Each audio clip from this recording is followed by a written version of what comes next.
The first time I realized my friends no longer wanted me around, they smiled while excluding me. That's the dangerous part about betrayal at my age. It doesn't arrive screaming. It arrives politely. Soft voices, careful smiles, long pauses that suddenly appear when you enter the room. At 91, you begin noticing things younger people miss. You notice who stops calling, who stops inviting, who suddenly becomes busy every Sunday afternoon. And one afternoon, sitting alone beside my kitchen window with untouched tea growing cold in my hands, I realized something terrifying. The women I had laughed with for 20 years, prayed with, cried with, buried husbands beside, had slowly started removing me from their lives, not because I had harmed them, but because old age reveals something ugly about human nature. Some people cannot tolerate being reminded of what frightens them. And at 91, I frightened them. What I'm about to tell you may save someone watching this from a heartbreak that almost destroyed me.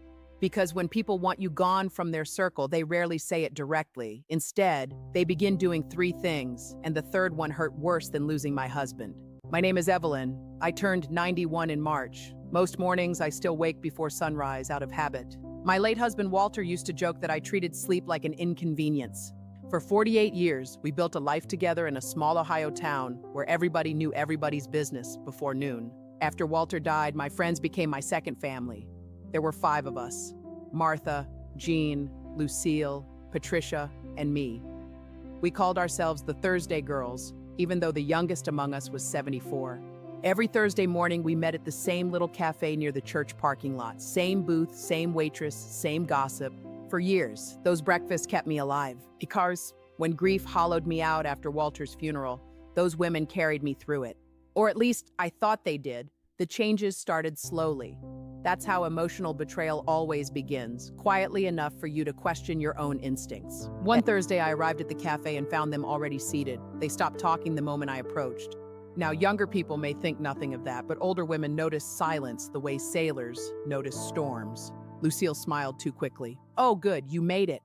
Made it, such a strange phrase, as if my arrival had interrupted something. Then I noticed an extra coffee cup on the table being removed hurriedly by the waitress. Someone else had been there before me. Nobody explained who. Nobody offered details. And for the first time in years, I felt like a guest among my own friends. That was the first sign. When people want you gone, they begin withholding information from you. Not major secrets at first, just little things, lunch plans, phone calls, inside jokes you somehow missed, tiny exclusions. But tiny exclusions repeated long enough become emotional exile. I told myself I was imagining it. After all, 91-year-old women are not supposed to be sensitive about friendships. That's what society tells us. As if loneliness becomes less painful simply because your hair turns gray. But loneliness at 91 feels heavier because you know time is limited. You know every lost friendship may be the last one you ever have. The second sign was the shifting of shared history. Friends who used to remember everything suddenly began forgetting things we had done together. Martha, who had traveled to Chicago with me every year for a decade, mentioned the city one afternoon as if I had never been there. "You would have loved the architecture there, Evelyn," she said, her eyes skipping over mine. She wasn't forgetful. She was erasing me from her past so it would be easier to remove me from her future.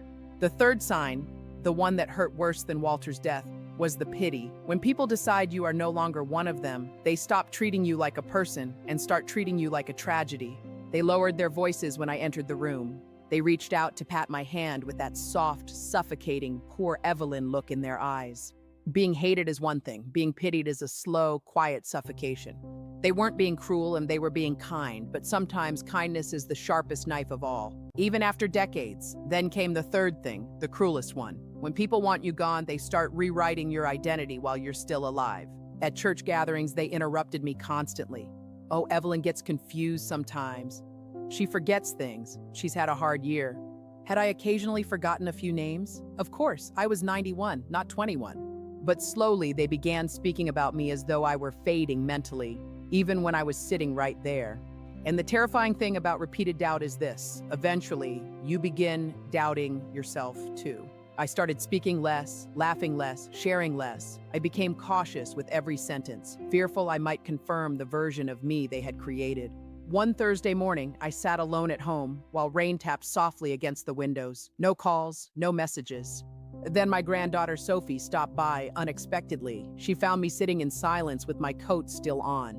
"Grandma," she asked gently, "why are you dressed up?" I looked at the clock, 10:40 a.m. Thursday. Breakfast had started 40 minutes earlier, and nobody had called to tell me plans had changed. That was the moment it finally broke me. Not anger, not humiliation. Something deeper, the realization that people can slowly erase you without ever admitting it openly. Sophie hugged me while I cried into her shoulder like a child. And after a long silence, she asked me a question that changed everything. "Grandma, why do you keep chasing people who stop chasing you?" I had no answer. Because at my age, friendship feels sacred. You believe history guarantees loyalty, but history guarantees nothing. Not love, not inclusion, not kindness. That afternoon, I made a decision. I stopped calling first, stopped begging silently for invitations, stopped shrinking myself to remain comfortable for others. And something surprising happened. The silence revealed the truth completely. Weeks passed. Only one woman reached out, Jean. She arrived at my house carrying lemon cake and tears in her eyes. "I think we all became afraid," she admitted quietly. Afraid. That word again.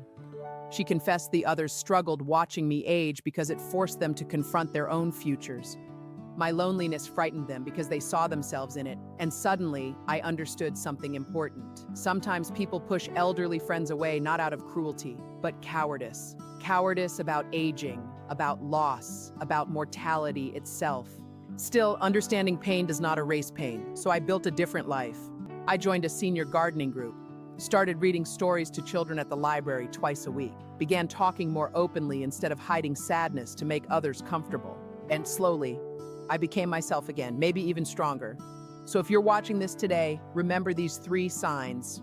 If someone starts quietly excluding you, if they treat your pain like an inconvenience, if they begin speaking as though you are already fading, pay attention, protect your dignity early. Because the most dangerous loneliness is not being alone. It's being surrounded by people who slowly make you feel invisible. And if you're younger listening to this, please don't abandon elderly friends simply because aging makes you uncomfortable. One day, if you are lucky enough to grow old, you will pray someone has the courage to stay. I'm 91 now, and I've learned that some friendships do not survive age, but self-respect must, even at 91, especially at 91. If this story touched your heart, leave a comment below telling me your age and where you're watching from. And tell me honestly, have you ever felt quietly excluded by people you trusted?